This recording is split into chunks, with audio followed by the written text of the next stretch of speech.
Hello, everyone. Welcome. We're so glad you could join us tonight. I'm Sarah Whalen, and I am the parent group coordinator, a volunteer for ADHDKC. And I'm excited to get this talk going tonight. Before I introduce our speaker, just a few housekeeping notes. A reminder that our chapter, ADHDKC, is a CHAD chapter. And we wanted you to know that if you are in the KC area and would like to have a chance to win a 1 year CHAD membership, go ahead and put your name and your email in our chat box and we will pick. And if you win that, and you also want to come to, as we're showing here, plugging our international conference that just so happens to be coming to Kansas City in November. If you are a CHAD member, you get a discount on that as well. We're very excited to have this event so close here to home and would love to have you join us. Let's see. We've been around for a while, and in case if this is the first time joining, this is the parent group, but we also have a teen group, a women's group, a general adults group, lots of different ways to get resources and join, all very popular, and they're all on our website. And you just RSVP, sign up. Some of them are in person and some are online. All right, well, let me switch slides here. Bronwyn, would you like me to share your slides or do you want to? Oh, I can share. Hang on one moment. Okay. I will. Here we go. All Mm, right. So, hello, everyone. Thank you so much for joining. It's my pleasure to be here. I am so honored to be included in your community. My name is Bronwyn Foley, and I am an ADHD coach out of Naperville, Illinois. So, 6 hours north. And I have been given this opportunity to talk about this unique topic.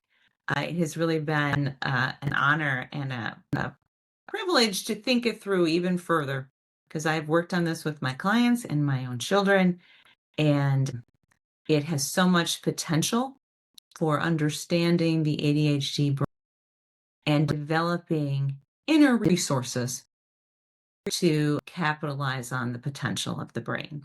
So, bedtime resistance, fears and nightmares before you even close your eyes. That's a thing for a lot of ADHD kiddos and for some adults actually too. That was the other reason that I was so inspired recently as I was seeing this through line of adults talking about how not necessarily bedtime resistance, but there is this things don't seem to be going well, things go dark and that brain just runs ahead and starts creating these stories. And it can be challenging to silence that or to discern reality from those stories. So I open with this quote from Dr. Barbara Tversky. I probably should have opened with Dr. Barbara Tversky. She's a professor at Stanford who wrote a book called Mind in Motion, and she has her 9 laws of cognition that I have up here on my bulletin board. And one of them is when thought overflows the mind puts it in the world. And in my estimation, this was not written for ADHD, but in my estimation, this is such a beautiful depiction of how what is imagined can take on the salience of something that's real, which is what kids are dealing with when they are so scared to go to bed. Okay. So, quick introduction. Coach for 5 years. You know I'm in Naperville. I work with ADHD impacted families, business leaders. I do love those entrepreneurs. They're so fun. I'm credentialed by the International Coaching Federation and by the ADD Coach Academy. I'm also adult and youth Colby certified, so I integrate strengths very tightly into my practice. I have a positive psychology specialization and I have a Merit Institute self-reg certification. Also, I have an organizational leadership master's and a BA in theater. I am a mom, so I may know something about this firsthand. I have a 13-year-old boy and a 16-year-old girl. All right, so why this topic? Well, it's prevalent. It has come up quite a bit with my clients, and it seemed worthy of attention. And I wasn't seeing a lot around this topic specifically, but it's very disruptive to families when sleep is disrupted. So, and the intensity of emotion that can come out of a child to a parent over this topic can be startling for a parent. Sleep is a prevalent ADHD issue. 10 to 15% of little kids, this is twice neurotypicals, will have trouble getting to sleep. And by puberty, which is really where I see this hitting the most, around 12 and a half, 50% of kids have difficulty falling asleep. This is not a monolith. Not all the kids do. Some of them, their heads hit the pillow and they're out, but a lot of them have real struggles. Now, I pulled one of my mentors and friends is Dr. Bill Dodson, and he wrote an article for Attitude about why ADHDers are so tired all the time. Again, we're not always so tired all the time, but a lot of us are. And sleep was not included in DSM criteria for quite a while because the DSM required that all ADHD symptoms be present by the time someone was 7. However, as we see here, a lot of these symptoms kick off in puberty, so it would be overlooked. Also, the DSM is very committed to keeping things in tidy categories. I think of it as like a giant Excel spreadsheet. If it doesn't fit in the cell, then it's not going to make it to the DSM. And we all know emotional dysregulation is challenging for ADHDers, but for some reason it just hasn't made it to the DSM. So largely, sleep for the history of this has been seen as separate from ADHD, not just an expression of the ADHD brain. I'm going to do a quick review of the ADHD brain because context is so important. I want you to know where I'm coming from. This is really very quickly, broadly, how I work. I have pulled from ADHD 2.0 and other resources, but ADHD 2.0 is one I can direct you to. Dr. Ned Hollowell and John Rady's book about the current state of ADHD thought and research. And what has been determined is that ADHDers, unlike neurotypicals, have more neural energy active at any given moment. So here's the deal. With these two networks, brain networks that are implicated, the task positive network is the network that identifies the tasks, decides it's important, initiates, gets it done, finishes the task, moves on. The default mode network is where a neurotypical, when they're done with the task, they don't have anything to do.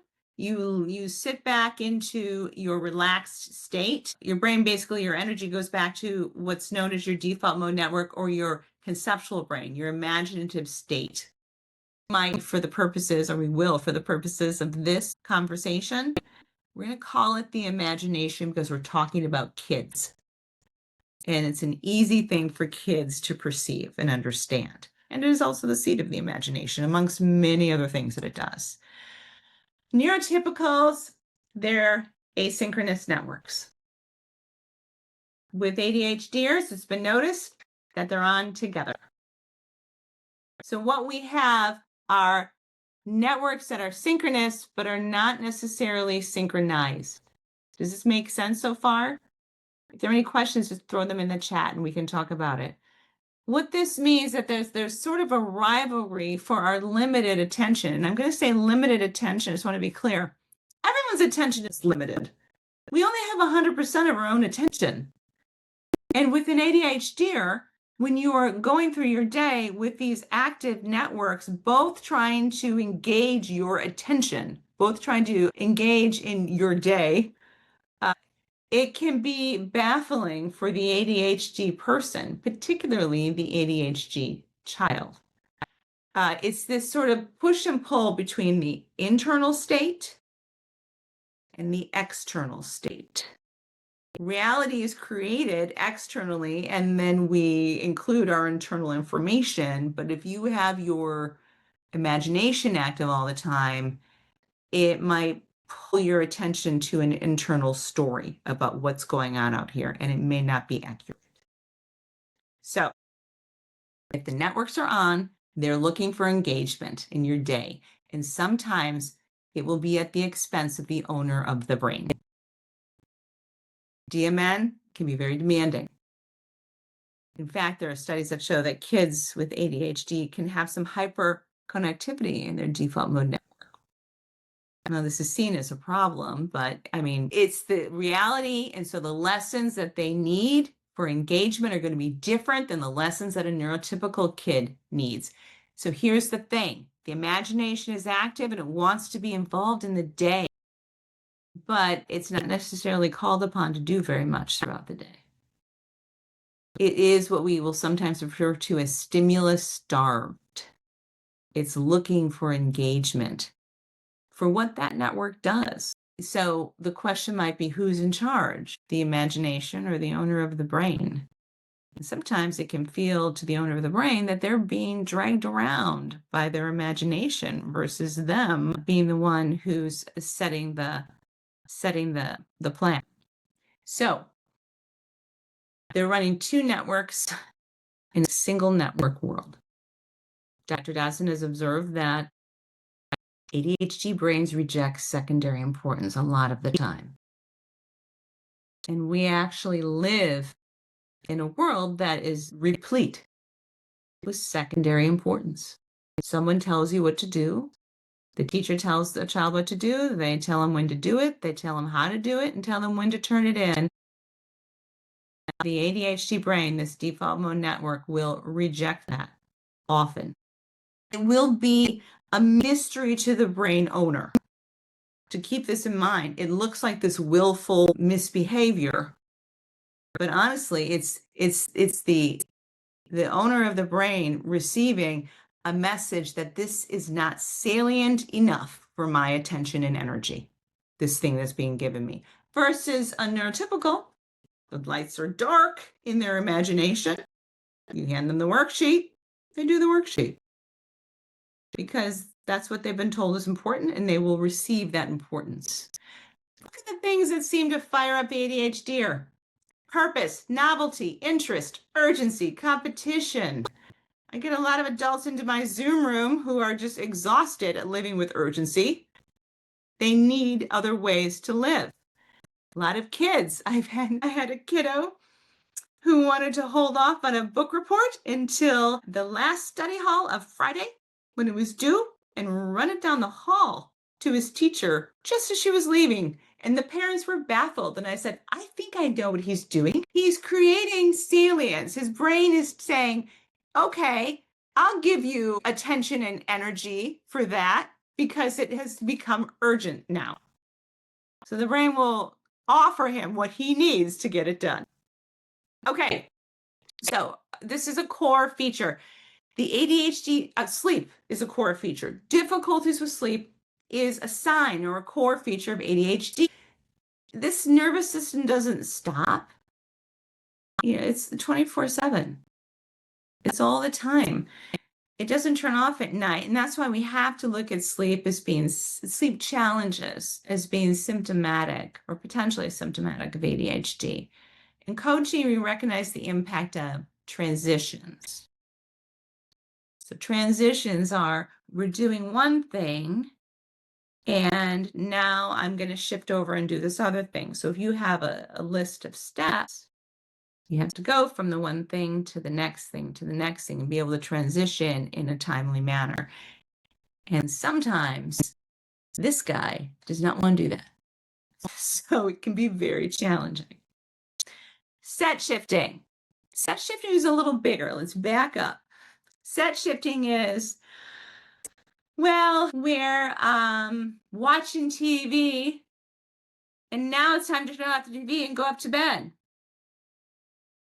That is a major shift in attention. Or, what am I talking about? I'm like aging myself because I was born in the previous century. Or we're playing a video game, and it's time to turn it off and do something else. You have to shift your attention.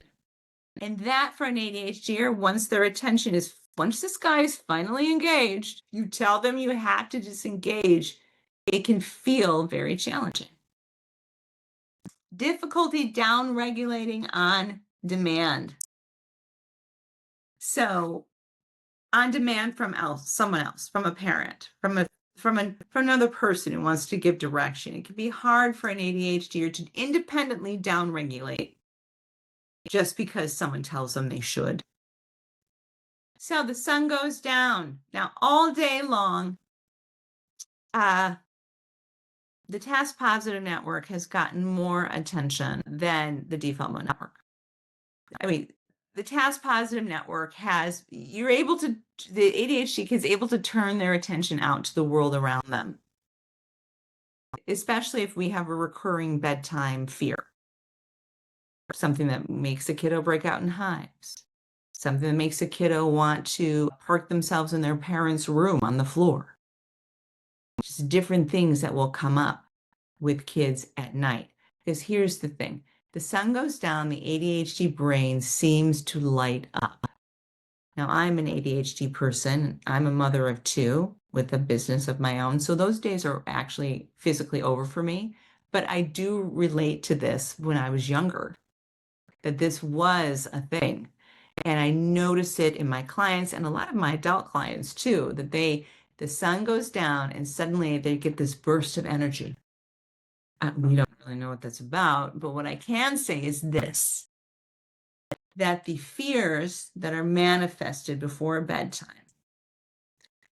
suddenly that default mode network doesn't have as many distractions, and it can race forward and start to deliver that fear or remember that stimulus starved brain, that guy who just wants something to do all the time?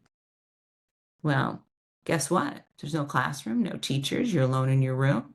It's his turn, and this brain is looking for stimulus, and without leadership, it may resist down regulating.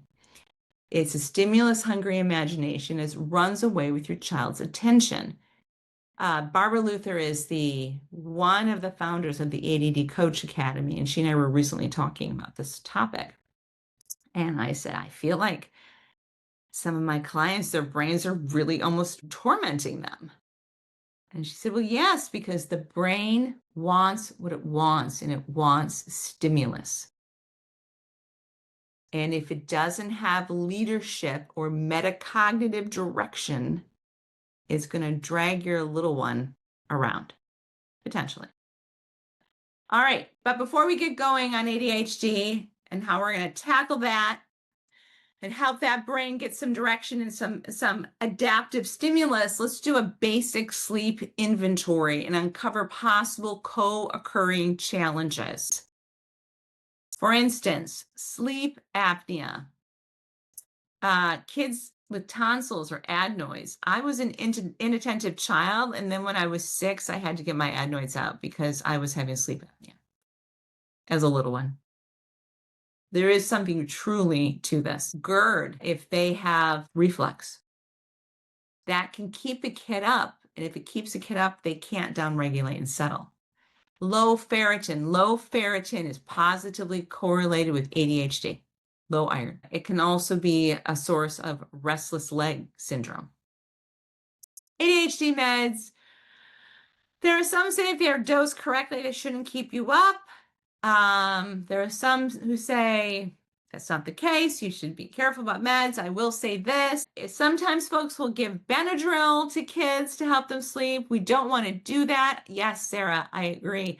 We don't want to do that because Benadryl is an acetylcholine blocker. And acetylcholine is what helps you make long-term memories. So we don't want to introduce Benadryl. We want to avoid those sort of over-the-counter corrections. There is some talk about melatonin, like Attitude just did a podcast where this woman from Europe was talking about melatonin.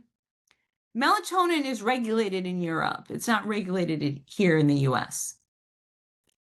So when you buy melatonin over the counter, whatever amount it says, it's sort of like cross your fingers that that's actually what it is.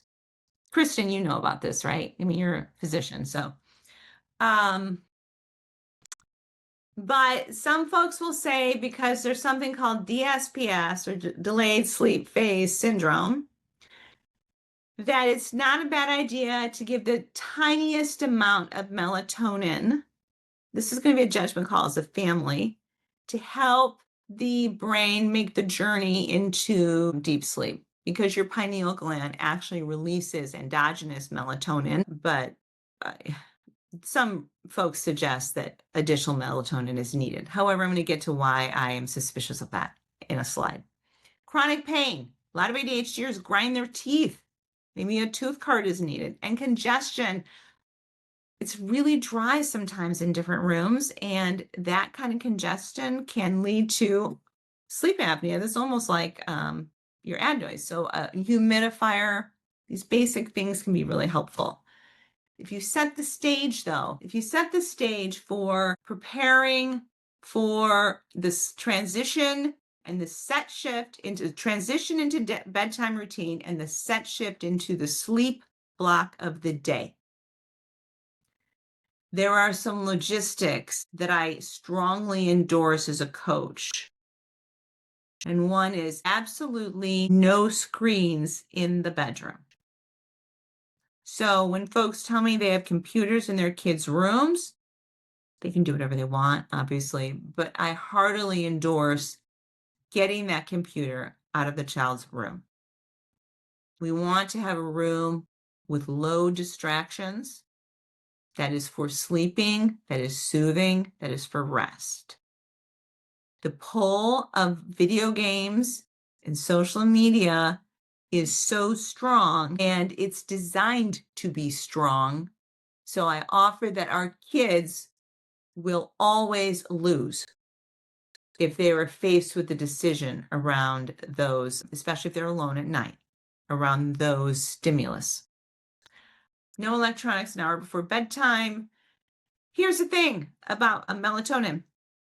We all, within our natural sleep-wake cycle, we have our melatonin release, and it helps let us know we're going to go to sleep. But blue light breaks down melatonin.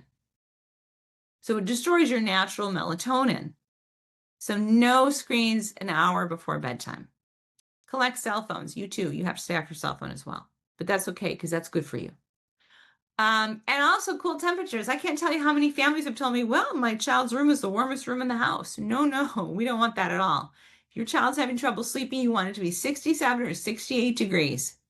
It needs to be cold because the body temperature goes down 2 to 3 degrees as we move into deep sleep. No eating 2 hours before bed. This is idiosyncratic. Some people will want to have warm milk or banana. Supposedly those help you sleep. That's up to you. But the 2 hours before bed minimum, actually helps your whole body downregulate. It gives your liver a rest. It gives yes, exactly. Thank you, Lane. And shower or bath before bed, really helpful because they're warm. They bring your body temperature down, and it can be part of a soothing routine. Clear bedtime steps. So what is required for bedtime, and what can you call it? Like in my house, I say steps because we call it steps. It's time for steps. Let's go. And everyone knows that is 3 things that they have to do for steps. You've got to start this process 1 hour before it lights out at least. Here's the thing. End of day, I've noticed this.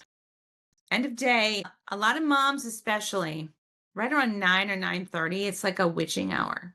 It's the time where we're tired, where our regulation energy is quite depleted, and we would like them to just parent themselves to bed, please. Unfortunately, that might not happen. However, what I can offer you at the conclusion of this talk is a soothing routine that might be great for you too. So, quickly though, let's touch on daytime engagement. Physical activity is non-negotiable with ADHD.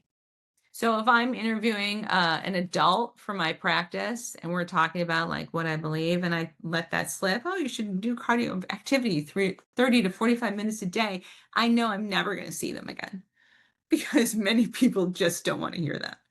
But it's true, because this is how you activate the dopamine system. You can have a 4 to 6 hour medication-like benefit, and also it wears out their bodies.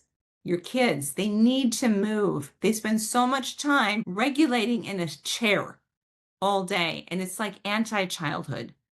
So any movement is good as long as you're getting it. Nutrition, It's so funny. They say 80% of the food in grocery stores isn't real food. I agree. But here's the thing. Before all that food arrived, we lived off the 20%. You literally don't need processed food. There's so many healthy options out there for us, limited as much as possible, and definitely only natural sugars in fruits. It's summer, it's fruit season. Avoid concentrated sugar as much as possible, maybe once a week treat. But this is important for ADHD because of the way the nervous system is wired. It's very sensitive. And these invisible internal stressors can really impact the ADHD person.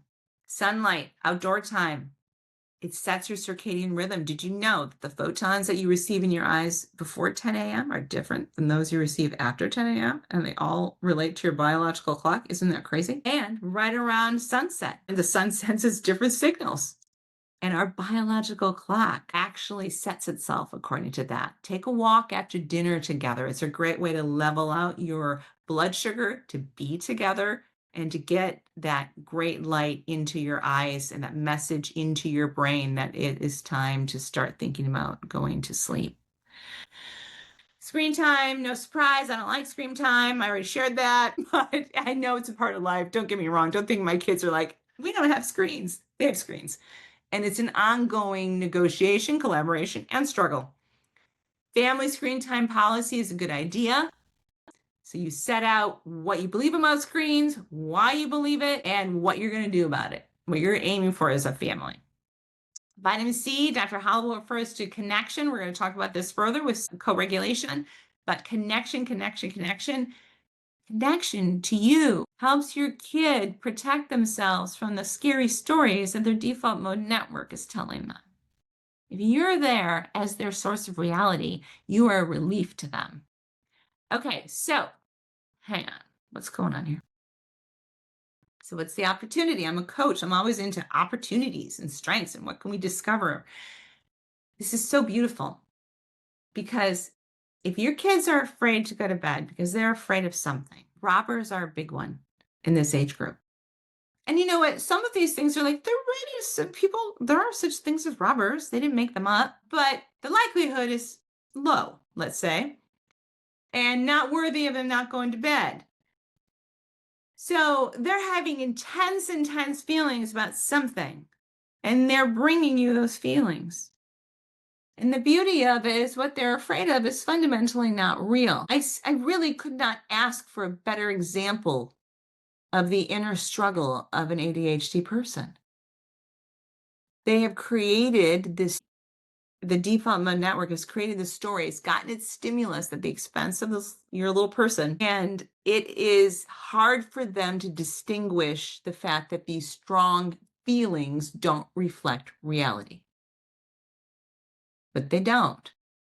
And becoming a canny observer of that can be very helpful. I'm going to tell a quick personal story. So personal story alert, because I'm very suspicious when people like me share personal stories. I think it means we're out of gas, but this is actually relevant.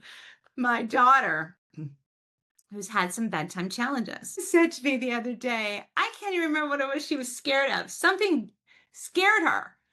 And she said to me, oh, I was suddenly scared of this and it kept me up for a little bit. And I just overtook me and I said, congratulations for not waking me up over that. That is not happening. Her feelings are real. I embrace her and I understand that these are thoughts that have more freedom and agency to pop up in the dark of night. But they're not real. The things, the sources are not real. And we can connect about that and work through strategies. Bedtime is such a safe opportunity to witness and experience with the pull of this internal state. It is like a crucible of self-management for us. So self-reg is the first stop. Okay, yes, this is me with my son who turned 13. I couldn't help it. I thought this is a good self-reg picture, even though it's not night. Obviously, I'm not trying to put him to sleep. Okay, self-reg is taught through co-regulation. So it's like they're offering you this experience they're having and they need your help contextualizing it. They are sincerely scared And yet it's not based in anything real. So here's your mature brain with their immature brain. It's a Harvard researcher who developed this idea of the interbrain that develops. It's this hookup, this nervous system hookup between parent and child, friend to friend, whatever the case may be. And it's the foundation of self-regulation. So you are the mature brain when they come to you with their struggles. And as their co-regulator, they're asking you to help them understand what's going on. I mean, they're not literally asking you, but that's the content of what that invitation truly is. So remembering that children develop ideas about themselves through your eyes and also through your words. So part of co-regulation is, this is hard for parents, is not getting caught up in the intensity of their emotions because you are linked. What they need from you is your calm, your love, your warmth, your contact, if they receive contact, your humor, and your belief in them that you know they are not going to be overcome by their own imagination. So let's stop and look at self-reg for a minute. Self-reg is the exploration of the nervous system's experience of stress and its recovery. And we're experiencing stress all day, distress and eustress, and it all burns energy. And then we have to restore. Self-reg is a dynamic process, and it's not about control. Control burns energy. Self-reg is a process. It's perfect. It's nested in coaching because it's about curiosity and inquiry. And it's based in the idea that we are differentiating between stress behavior and misbehavior. Your child who is having these intense feelings because of these fears is experiencing stress behavior. And they need your assistance to reframe the behavior, recognize the stressors, reduce the stress, reflect to enhance stress awareness, and to restore. Those are the 5 steps of self-reg that are ongoing throughout our lives to varying degrees with varying levels of awareness. So one of the most important is restoration. This is one of the biggest that I bring to families, is the idea that you have a stressful event and then we can restore through our co-regulation. We can restore using this power. All right, so big feelings. I feel strongly. Every one of my clients could do an autobiography and they could name it, I feel strongly, because we do feel strongly. And you know what? That can be a beautiful thing. It can be wonderful to feel strongly and have laughter and joy and have that kind of vivid experience. And for every benefit, there's a cost. That's from Dr. Tversky as well. So we have to be mindful of our capacities. So tears, quick reminder, even if your baby comes to you in tears, we can remind ourselves that tears are one of the ways the body relieves stress. Tears are not the hurt itself. Tears are healing from the hurt. Stay close and project calm. So we can receive their stories. We can witness it back and repeat it so they know that they're heard and seen. And then we can offer to contextualize stories. I mean, I'm sure you're already thinking you could use this in more than just bedtime. This is broadly a way to engage an ADHD kiddo. But to remember that your child is slammed with intense feelings and needs your mature brain to love them while you help them understand exactly how much of their attention they should give to those feelings. Because when we give attention to things, we imbue it with the power of reality. And there are no monsters under the bed. So, all right. Parent leadership. I do keep emphasizing this because I have seen parents be overcome by their kids' feelings. And for good reason, because they love their kids.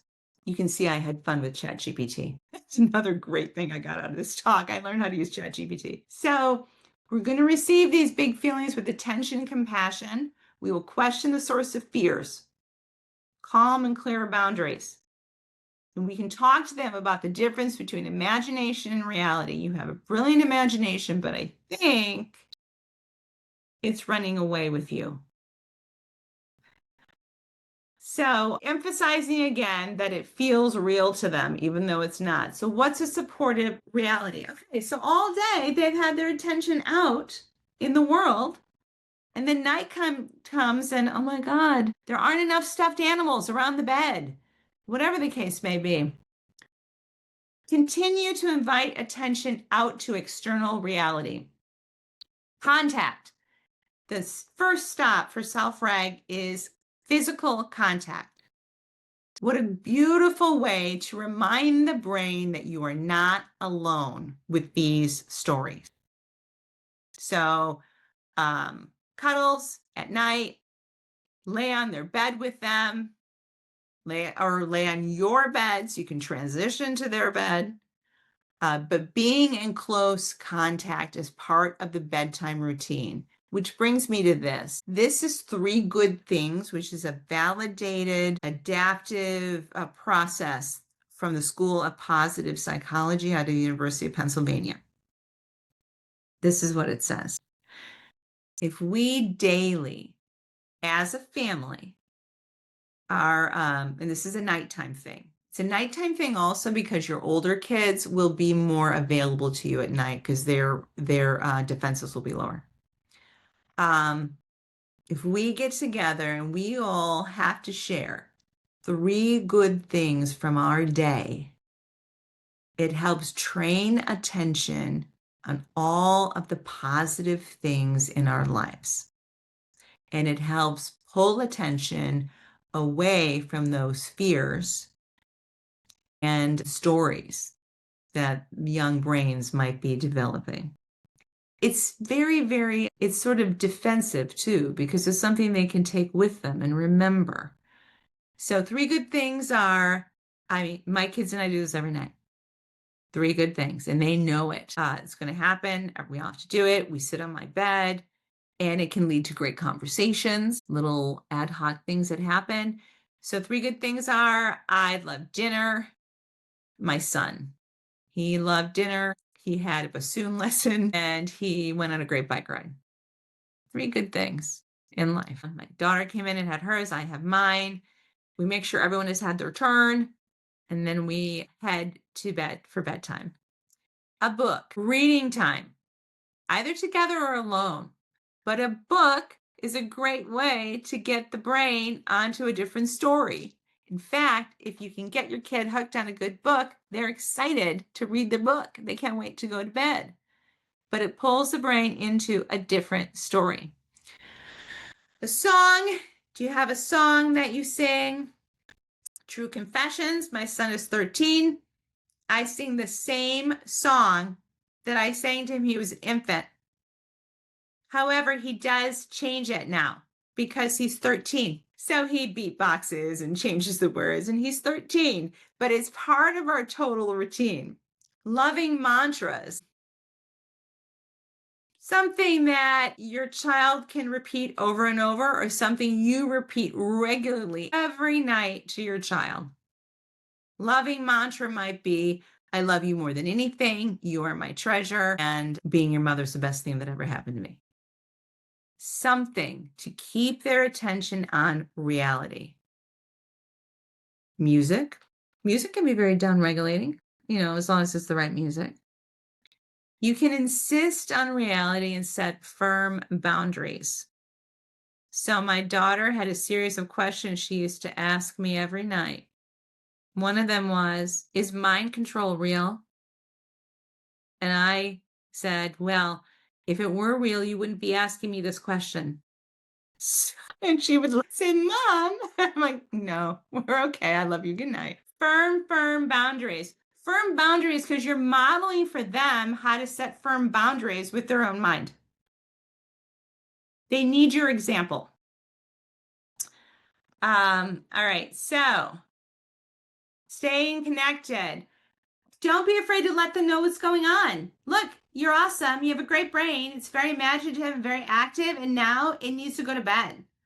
So we have to be in charge of this brain. Externalize your coach. You can give them examples of when you handle this as a kid. We were all scared at some point. Let them know they're not alone. Receive, receive, receive. Oh my gosh, I hear you. Wow. And no, that's absolutely not possible. That's not true. But I absolutely hear how that's scary for you.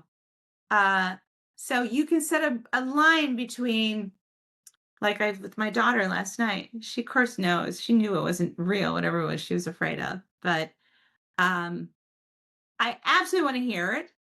And I'm absolutely going to be honest about what it is that is actually happening there. Set boundaries. Be clear about what needs to happen and why. We all need sleep. What's your narrative around sleep? You must have sleep. What do you share with people or your kids about what's important about sleep? Get their input. How are we going to get your runaway imagination to bed? Because this is getting really silly. And you need to go to bed. Nope, not true. I mean, whatever the case is, it's you staying regulated while they work through their dysregulation. Investigate the root cause. My gosh, I saw a meme. I saw a short TikTok video. This is why I feel so strong about social media. You can see something at 2 p.m. and it comes racing back at 9. Was there something said? ADHDers can be very sensitive and interpret things all sorts of ways when that imagination gets a hold of it. Challenge them, invite them to meet the moment, to be the boss of their own brain and be silly. Help them laugh, help them release tension with giggles. It's just feelings about something that is fundamentally isn't real. There is this thing that I notice with a lot of parents, they want to be more engaged than perhaps they were when they were kids or when their parents were with them. Where a lot of growing up in Gen X and some millennials, it was the parents had the story and the kids had to just believe the parents' story, and that was that. So there's this sort of desire to be there for kids in a different way, in a more collaborative way. But every feeling they bring us is not reflective of reality. What we can do is help them pick and choose and investigate those feelings and subsequent stories. All right. Be your child's champion. They really need you to stand up for them. Bedtime is a great opportunity to support your child as they experiment with their own self-reg and their powerful, albeit very hungry, ADHD brain. All right, there you go. Any questions, anyone? Let me stop sharing. Hang on, y'all. Oh, yeah, my contact information. If you have any questions, please let me know. All right, hang on. I'm going to exit and stop sharing. Hang on. Did I stop sharing? Okay, good. You did. Thank you very much. As you were talking, just to get people thinking of their questions, so many things you said brings me back to when my kids were young. Try to start bedtime an hour before sleep time. It's not always possible. Sports keep kids on the fields until too late, and then they come back all ramped up. So sometimes it's beyond the control of the parents and the families. Yeah. And I always Yeah. like to, oh, Go ahead, Sarah. What are you going to say? just because even as a parent, yeah, we run into that. Both of our girls have ADHD too. And so what I try to do is we always try to focus on those like non-negotiables, even when it's a really late night. And so, already having like the no screens in the room kind of rule and some other things that we're doing that are easy and fast can be really helpful with sleep, even on those nights when it's a really extra late night and we can't do all of the things we'd like to do. So I like to think about, we're trying our best and it's not going to always, but even those small things can make a huge difference with sleep. Well, here's It's what easy to get over. that I didn't mention dimmers. Dimmers all throughout your house are a really good strategy, and they're actually pretty easy to install. Get dimmers. They're very helpful to I mean, true sleep people will put their lamps on the floor. That's what their research shows them. Like, they're like, it's artificial light has really created some unique problems for we humans and some unique opportunities. So dimmers are important. And then to your point, Sarah, yes, but here's the thing about the sporty kids. When they are exerting themselves physically, as long as you can get their heads to the pillow, they will usually knock out. The kids I'm referring to that I have encountered actually do have in common that they're not as physically active. And it's been a struggle to get them physical. They're more like, they are in choirs and doing stuff like that. They're not on the lacrosse field. And that isn't for everybody. So I see 6 comments. Any questions, anyone? One of the questions was about magnesium, which I think you saw during the talk. I didn't see it, but I didn't talk about it. You would have to talk to your healthcare provider because I don't know for kids. For adults, I take magnesium at night. I don't know about it for kids, though. And there's a new question. Any tips for a child who refuses to sleep in their own room and insists on sleeping with parents? The age-old question. Yes. Anisha, is that you? Okay. Well, as a coach, I would start with talking to kiddo about, like, how old is your little one? You're muted, so I can't hear you.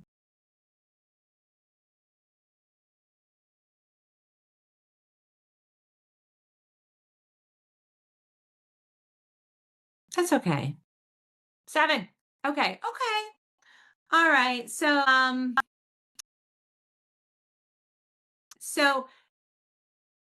depending, whatever your nighttime routine is, you're down regulating, but you're ready for them to move to their own bed. So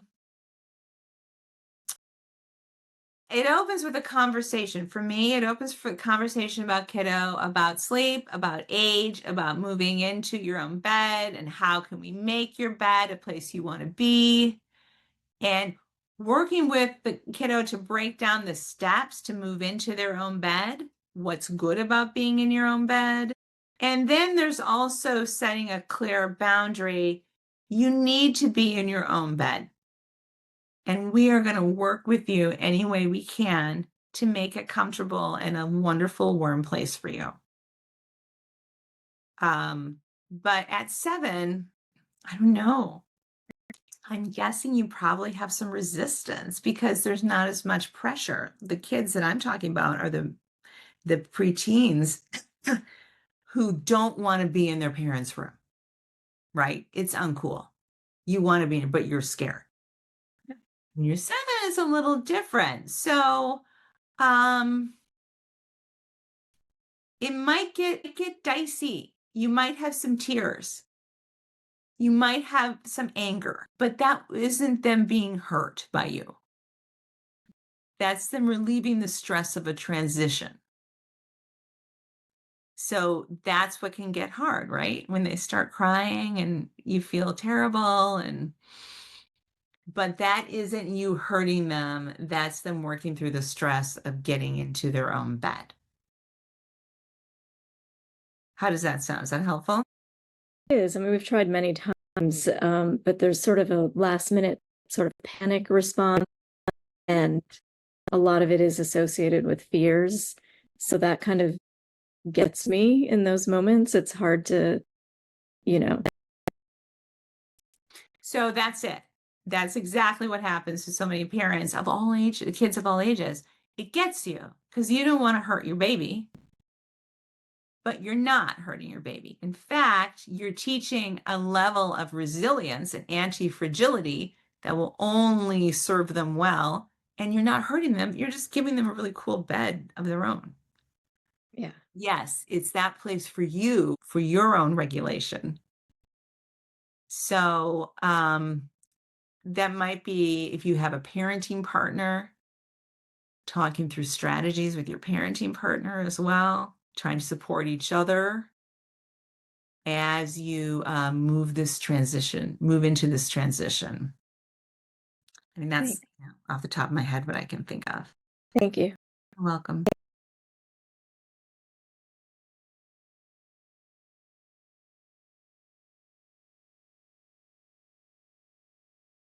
I think we had the same question, but for a 4-year-old. So it's definitely a topic for parents with children of all ages. So, yeah. So it's okay to set a firm boundary because your child is safe. Your child is safe in their own bed. In fact, arguably, you're all safer because you're going to get better sleep, so you won't be cranky with each other. So figuring out how to set a clear boundary and have a very clear narrative about reality. I had to sleep train my son twice, 3 times actually, because he was so sick when he was a baby. And my narrative to him was the first, I'll say the 3rd time, because he was needed vitamin D, it turns out. And we'd been holding him up all night, like until 2 or 3 in the morning, and then putting him back because he couldn't breathe. And he was like 2.5. And he thought that was going to keep going. And of course he got better. And we were like, this is not going to keep going. So maybe he was younger. He was 1.5 years. I put him in his crib. We had the lights low. And I ended up just sitting in a chair next to him while he screamed at me and cried and was hysterical and angry. And I was like, buddy, you're going to go to sleep on your own in your bed. I'm just going to sit here with you right now, but you're going to go to sleep on your own. You're going to be okay. This is your bed. It's a great bed and it's very cozy and you are safe here.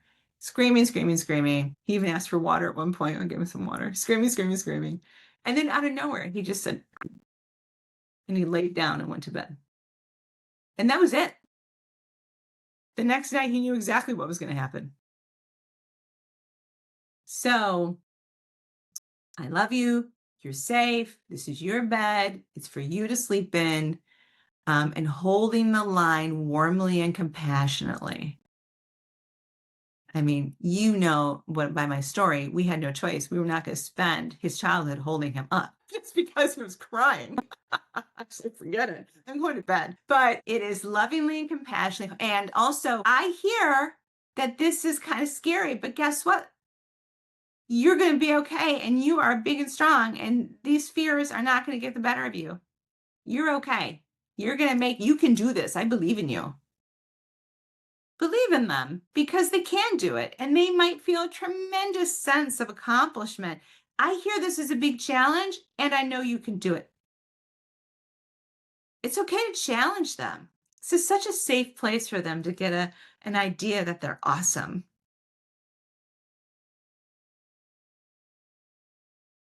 It's so safe. That's my big thing that came up when I was writing this. I was like, oh God, that's right. Because I knew there was something I needed out of this topic that I hadn't quite gotten.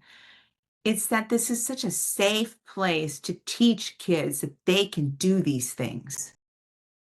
They can figure this out. They can be proud of themselves and strong on their own behalf.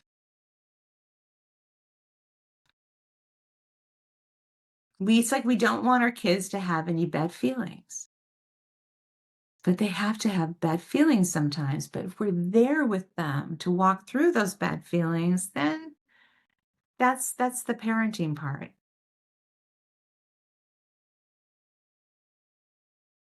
Anything else? What time is it? I was talking, and I was like, I don't know. We're right. We're 2 minutes away from an hour, so it's like exactly right on time. Good. Wonderful. Other announcements from you, Kristen? Anything that we had a couple of people put in their emails in the chat? Some sent them just directly to me, so Okay, I great. should have acknowledged in some way that I got your name, entered it in. Excellent. Talk about next month. Yes, next month. But first of all, Bronwyn, thank you so much. Thank you. And this has been wonderful. I could listen and chat much longer, listen to you. And I'm very excited also because in July, Kristen herself is going to be presenting to our group on July 15th on managing medication side effects. So RSVP, join us. It's again, I believe on a Tuesday night, 6:30 Central Time. So we hope you can join us again. All right. Thank you so much. Me, Bronwyn at bronwynfoley.com. It's my email. Otherwise, it was such a pleasure to be a part of this process. What a great, you guys have such a good chat chapter. You're so lucky. They're amazing. Yeah, indeed. And Indeed. we did record this, so if it's okay with you, I can include your contact information in the newsletter with the recording. I would love it. Thank you. I appreciate that so much. It was great to be here with you all. Have a wonderful rest of your night. Take care. Thank you. Goodbye, everyone. Thank you.